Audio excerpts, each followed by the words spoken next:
안녕하십니까. 스탁과 스토리 수다가 있는 수요일 김기수의 돌직구타임 M10W 김기수입니다. 인사드리겠습니다. 모처럼 만에 찔끔 반등이 나왔죠. 안녕하시냐고 물어보는 것도 죄스러울 정도로 주시장이 상당히 어렵게 진행되고 있습니다. 작년도 9월 30일 날 종합주가지수가 2134포인트를 찍을 때 제가 이제 이 이야기를 했었죠. 세상은 끝나지 않았다. 피터 린치가 이야기를 했고 주식시장은 모든 수단을 동원해서 투자자가 가진 최후의 한 푼까지 뺏으려는 위험한 야수와 같다. 그죠? 그리고 존 템플턴이 이야기한 세상에는 언제나 위험이 있었고 이번엔 그 위험의 정도가 엄청나게 크기 때문에 다른 때와 틀리다. 이러면서 주가가 급락하면서 심리적으로 멘탈이 깨지는 센티멘털의 흐름까지를 갖고 가는 것이 주식입니다. 주식 격언 중에 이 이야기가 있죠. 고점은 3일, 바닥은 100일. 그러니까 그만큼 화려한 시세를 내는 부분은 짧고 고통을 주는 기간은 길다라는 이야기를 하는 겁니다. 지금 우리 시장이 그 모습이죠. 자, 8월에서 9월, 10월, 오늘이 11월 1일인데 어제까지 이 글로벌 시장의 주요국들의 증시 지수 하락폭을 한번 비교해 봤습니다. 코스닥이 23% 급락을 했고 코스피가 14%, 나스닥이 11%, 그리고 니케이가 7%, 나머지 상해 종합 중국 시장은 계속 하락하고 있었으니까 논외로 하고, 그죠? 우리 시장의 코스피와 코스닥 부분의 하락폭이 가장 크죠. 코스피에서는 반도체 부분이 추가적인 상승을 못하니까 약세 흐름을 보였고 또 그런 가운데에서 코스닥은 주도 흐름을 보였었던 2차 전지가 7월 26일을 고점으로 하면서 하염없이 내려오고 있으니까 전체적으로 하락폭이 컸습니다. 내수부진이 낮기 때문에 그죠? 외부의 요인에 의한 민감도 높은 국내 증시가 상대적으로 글로벌 증시보다 약하다. 그리고 또 지난주에도 여러분들께 말씀드린 것처럼 그죠? 신용 잔고가 그동안 20조가 넘게 있었고 이제는 17조 1천억까지 내려온 상황입니다. 신용은 어느 정도 이제 해소가 되고 있는데 그죠? 영풍재지가 오늘까지 5연속 하한가인가요? 그죠? 그러면서 미수금은 아직도 1조 1천억 각 부분이 놓여져 있죠. 그만큼 개인들의 고객예탁금이 늘지 않는 가운데에서 이 수급의 흐름 부분이 안 좋다 보니까 외국인의 선물에 의해서만 오르락내리락 하면서 하락 변동성을 계속 갖고 오는 우리 증시입니다. 어느 정도 신용잔고가 지금 내려오고 있는가를 비교해 보면 6개월 전만 해도 신용잔고가 10% 넘는 종목이 21개 종목이 있었는데 지금은 보시다시피 신용잔고가 10%가 넘는 종목이 한 종목도 없을 정도로 이 종목 추천 아닙니다. 신용잔고가 많은 종목 부분인데 그 정도로 지금 신용잔고의 흐름 부분은 바닥권에 근접했다. 그죠? 지난 4월 21일 날 신용잔고가 20조 4천억. 그런데 어제까지 보게 되면 17조 정도까지 내려왔거든요. 자, 사실 아까 왜 처음에 세상은 끝나지 않았다는 이야기를 했냐면 지난주에도 얼핏 이야기를 했지만 2008년 리만 브라더스 때 우리가 10월 27일 날 2008년 10월 27일 월요일 날 892포인트를 갈 때 그때 PBR 기준으로 보면 0.8배를 살짝 하회했었던 부분입니다. 그죠? 그리고 2020년 코로나가 터졌을 때는 그거보다 0.8배보다 더 내려가서 0.6배까지도 내려갔었죠. 그런 특수한 경우를 제외하고는 이 0.8배 이하, 2300포인트 이하는 0.8배보다도 더 미칩니다. 그런데 안타깝게도 주식시장에서 이렇게 PBR을 들이밀 때는 주식시장이 그만큼 안 좋다는 거고 바닥이 언제 나올지 어느 순간에 나오는지를 확인하기가 쉽지 않기 때문에 펀더멘탈을 믿고 내 종목을 들고 있는 거거든요. 그만큼 시장이 열악하다는 걸 반증하는 겁니다. 자, 그 10월 16일에도 불법 공매도와 관련된 이야기를 했었었죠. 무차익 공매도 이거 근절해야 된다. 그리고 처벌 수위를 강화하고 대차거래 전산 의무화를 우선해야 된다. 그죠? 자, 사실 이 공매도와 관련된 부분, 여기 이제 차트는 잘못된 부분인데, 여하튼 금감원이 글로벌 IB 전수조사를 위한 특별조사단을 신설한다고 어제 뉴스에 나왔습니다. 이미 금융당국이 국정감사에서도 공매도 개선 방안을 추진할 뜻을 밝혔죠. 그런데 여기서 이제 이야기하고 싶은 부분은 이 부분입니다. 제가 주식하면서 포카 이야기를 한번 해보게 되면 돈이 많은 분이 베팅에 안 들어와도 계속해서 베팅을 하게 되면 좋은 패를 갖고도 죽게 되죠. 그죠? 공매도가 왜 무차익 공매도와 관련된 부분에서 이 이야기를 꺼내냐면 사실 개인들보다 기관이나 외국인들이 자금력과 집중력이 더 좋습니다. 그런 상황에서 어느 특정 섹터와 종목 부분을 계속 공매도로 밀어붙이면, 그죠? 자금이 한정적인 개인 투자가는 밀릴 수밖에 없는 겁니다. 이 불안정한 부분을 해소하는 부분이 국민의힘이든 아니면 민주당이든 정치적인 득실을 계산하지 말고 개인 투자가의 소중한 자산을 지킨다는 의미에서 아주 심도 있게 이 공매도와 관련된 부분을 살펴봐 주시길 바랍니다. 자, 잠시 후에 본격적으로 돌직구 타임을 시작하도록 하겠습니다.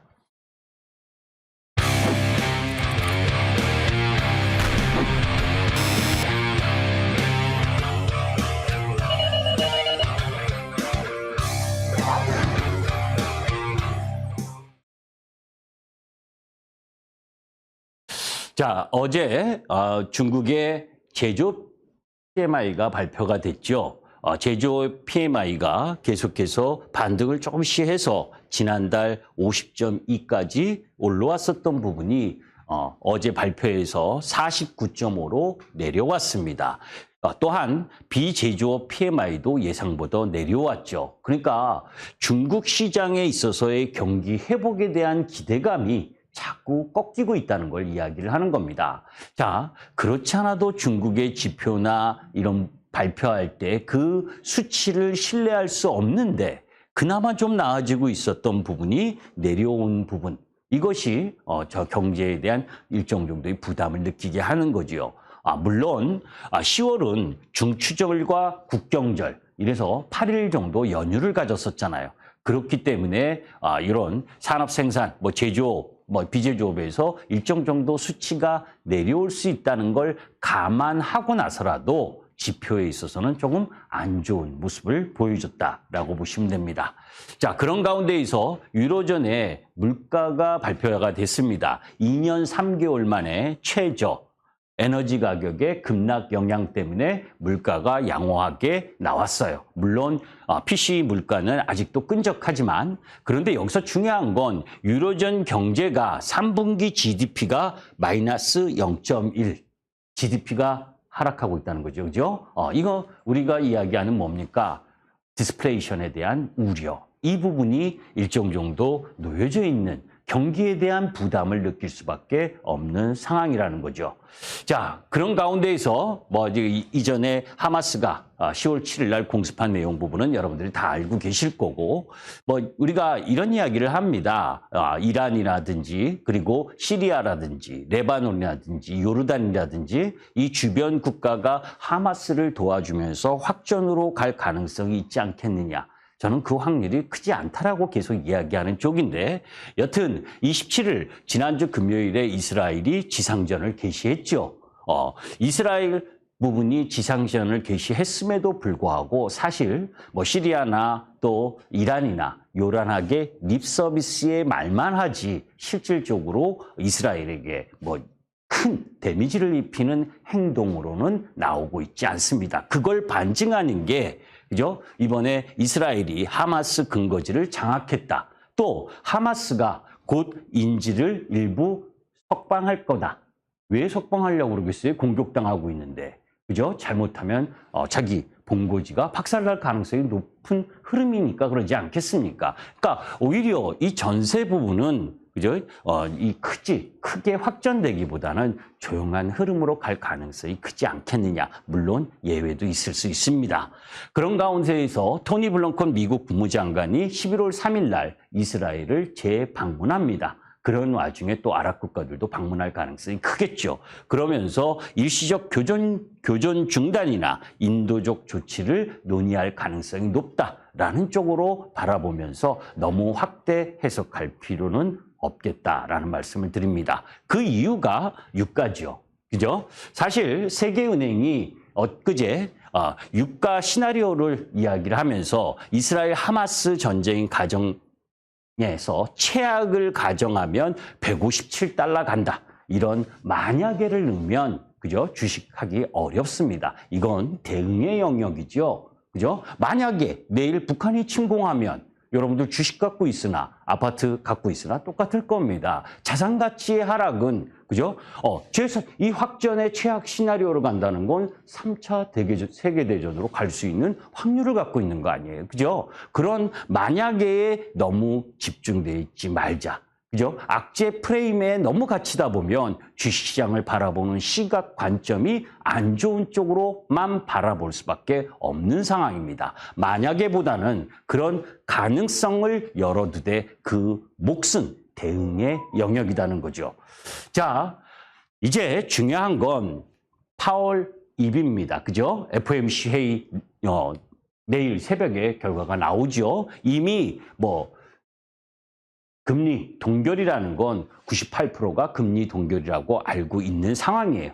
중요한 건 재무부가 발표할 국채 발행 규모입니다. 그죠? 파월의 입에서 이 4분기 국채를 어느 정도 규모로 발행을 할 거냐. 30일 날 4분기 국채 발행 규모를 7,760억 달러로 발표를 했어요.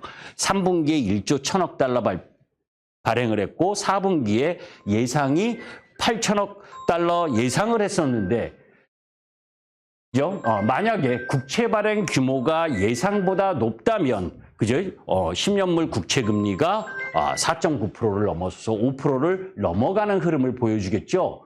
그런 형태의 흐름 부분으로 진행될 수 있기 때문에 이 규모 부분에 더 주안점이 있다. 그죠? 그러니까 금리 동결이냐 아니냐의 문제가 아니라 국채 발행 규모를 어느 정도로 할 것이냐 여기에 포커스를 맞춰서 보셔야 된다라는 말씀을 드립니다.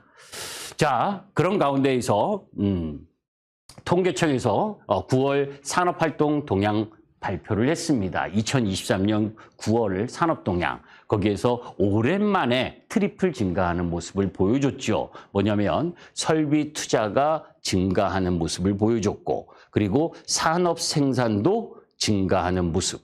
그리고 소비 쪽도 양호한 흐름을 보여줬어요. 그래서 그런 가운데에서 주요 품목 부분에 있어서 반도체나 도소매 쪽이 증가하는 흐름을 보여줬기 때문에 양호한 수치죠. 이건 조금 지나간 흐름이고 중요한 건 오늘 발표된 10월 한국의 수출입니다. 그죠? 수출 흐름을 보게 되면 증감률이 올해 내내 계속 전년 동기 대비 마이너스였다가 그죠? 이 10월 달에 5.1% 증가하면서 551억 달러 수출을 달성을 했어요. 지난해 9월 이후 13개월 만에 수출 플러스 전환한 겁니다. 의미가 크죠? 왜? 우리는 수출 국가고 수출과 종합 주가지수 코스피 지수의 연관성이 상당히 높기 때문이에요. 그죠? 그런 흐름에 수출이 증가하고 에너지 수입이 줄어들면서 이 무역수지 흑자를 냈는데 이번 수출 실적은 올해 중 최대 실적으로 지난해 10월부터 1년간 이어진 수출 감소세를 회복하는 모습이죠. 자, 무역수지를 조금 더 뜯어보면 무역수지 부분에 있어서 6월부터 그죠? 무역수지 9월보다는 조금 못하지만 9월에 37억 불이었고 10월에 16억 불. 사실 에너지 쪽에서의 수입이 감소했기 때문에 무역 흑자를 내긴 했는데 원유 수입 부분은 그대로고 그죠? 석탄이나 천연가스 쪽에서 수입이 감소했기 때문에 무역 수지를 냈습니다. 자, 중요한 건 이 부분이죠. 품목별로 보면 자동차가 16개월 연속 증가를 했고 일반 기계, 가전, 선박 이 부분이 증가한 부분. 그 반면에 반도체 수출은 지난해 8월 이후에 계속 여러분들 이 시간에 제가 수출과 관련된 이야기를 했었잖아요. 그때마다 마이너스 30%, 마이너스 20%, 그죠? 전년 동기 대비. 이제 마이너스 3.1%까지 감소율이 축소됐다는 겁니다. 이런 부분이 오늘 그나마 삼성전자 하이닉스의 반등을 좀 일궈내는 요소가 됐죠. 그중에 대미 수출은 101억 달러, 역대 10월 중 가장 높은 실적을 냈고 또 전기차 수출도 역대 10월 중 최고치를 보여줄 만큼 우리 10월의 수출은 양호했다라고 보시면 됩니다. 자, 제가 4월 달부터 계속해서 변압기, 미 수입 금액과 한국 수출 금액 이 이야기를 많이 말씀을 드렸죠. 그래서 변압기, 발전기 쪽 라인 부분을 잘 보셔야 된다. 그죠? 그러면서 국내의 전력기기 업체의 실적 추이를 바라봤을 때 옥과 석을 가려야 된다. 우리가 어떤 섹터를 바라볼 때 그 섹터 내에서 실적이 가장 좋은 쪽을 매수를 해야 되는 거고 실적이 안 좋으면 같은 동종 섹터라도 그 종목은 매수하시면 안 됩니다. 왜냐하면 같은 섹터 내에서의 실적의 명암에 따라서 차이가 나는, 주가 차이가 나는 거죠. 그것이 우리는 쉽게 이야기할 때 악마는 디테일의 차이라고 이야기를 하죠. 그 차트를 한번 보세요. HD 현대일래 이미 실적 발표했죠. 실적이 서프라이즈합니다. 그죠? 월봉 부분의 모습이에요. 그죠? 월봉이 신고가 경신하는 쪽의 모습을 보여주고 있잖아요. 효성중공업 역시 실적이 양호합니다. 그죠? 그러니까 월봉에서 5개월 월봉을 지켜내고 있죠. 그런데 LX 일렉트릭은 2, 4분기까지 같이 급등하다가 그죠? 다른 모습을 보여주고 있죠. 자동차나 이 LX 일렉트릭은 자동차 연관 쪽 부분 매출에서 영업이익이 내려왔기 때문이죠. 그래서 어떤 섹터 내에서 그죠? 그 부분을 바라볼 때 실적, 추이 이런 것들을 자세히 보셔야지 동종 섹터 그대로만 바라보면 안 된다라는 말씀을 드립니다. 자, 그리고 그 속에서 이 코스닥 지수가 23% 급락하는 데 있어서 가장 결정적으로 역할을 했었던 부분이 2차 전지입니다. 에코프로비엠과 에코프로. 그죠? 7월 26일 고점 이후 계속해서 내려오고 있는 2차 전지 관련 내용을 좀 하기 이전에 반도체와 관련된 엔비디아 규제 이런 얘기는 여러분들 다 알고 계시잖아요. 뉴스를 보셔서 엔비디아에 국한된 영향 요 정도로만 해석하시면 될 거고 그 정도로 미국과 중국의 규제 싸움은 진행 중이고 지난주에 이야기했었던 왕이가 미국을 방문했지만 그래서 11월 아펙 회의에 미국과 중국의 정상회담 가능성이 있지만 미국과 중국의 이 싸움은 쉽게 해결될 부분이 아니다라는 것도 염두에 두실 필요가 있어요. 자, 2차 전지가 7월 26일을 고점으로 해서 급락을 하고 있습니다.